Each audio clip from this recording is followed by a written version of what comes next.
Hi, how are you? And welcome to your mind retreat. I'm doing a series of videos about meditation. I've been teaching meditation now for 20 years. It's how I make my living. So I thought I'd share with you my experiences of teaching people and talk to you a little bit about some of the questions I get asked and also what I see in terms of the boundaries, or if you like, the obstacles that I see to people learning how to meditate. One of the biggest ones is people's expectations about what the experience will be. And most of what that trouble is that people are expecting to once they have learned, 9 sessions, 3 days. Within those 3 days of 9 sessions, they're expecting to have a still mind. And I got to tell you, still mind is mastery. And it's like everything. When you're learning something, you are not a master. You might have an innate ability for it. You might have great skill for it. You might have great discipline to apply yourself to it. But you're not a master. There's a lot of cleansing of your mindscape. There's a lot of hours of discipline you need to go through to get yourself to the point of having a still mind. So let's just be clear about that, right? Your mind is a busy beast, and it will continue to want to talk to you while you are meditating. It doesn't automatically just stop and the switch goes off.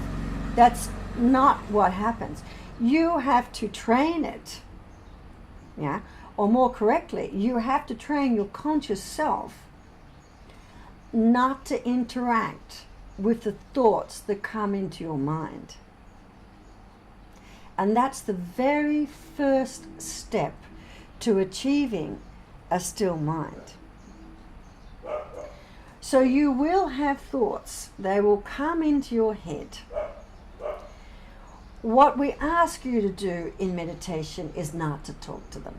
You're going to hear sounds. They're going to come into your head. Don't convert them to noise. Don't get angry at the sounds around you. Like now, there's a barking dog with my neighbor.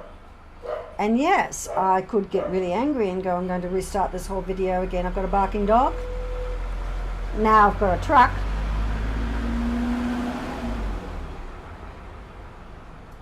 But there's no such thing as total silence.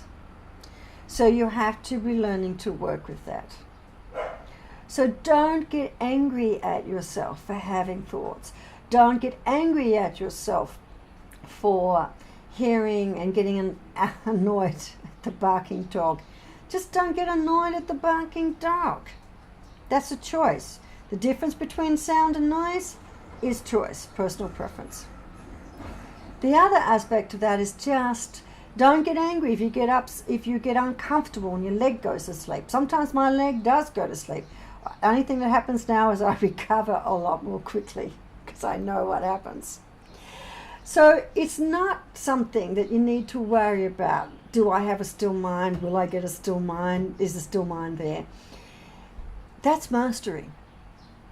The question is, did I enjoy myself? Did I just let those thoughts come and go in my head? And did I just calmly ignore all the sounds? Because once you start doing that, you start training your mind to do just that. To ignore the sounds, to not hear them, to not have them annoy you. And the other thing that happens, of course, is that, and the same with your thoughts, there's no point in getting annoyed at something that is completely natural. Just go back to the breath, just go back to the mantra, and keep going. No one becomes an expert at anything without discipline and practice. And having disappointments along the way is only natural in the learning process. Because how else can we learn if we don't make mistakes? All right. So get rid of expectations about what you should or should not be feeling like, what you should or should not be achieving in your meditation practice when you first begin. And be gentle with yourself. You're learning. Don't stop. Keep it up though. See you soon. Bye.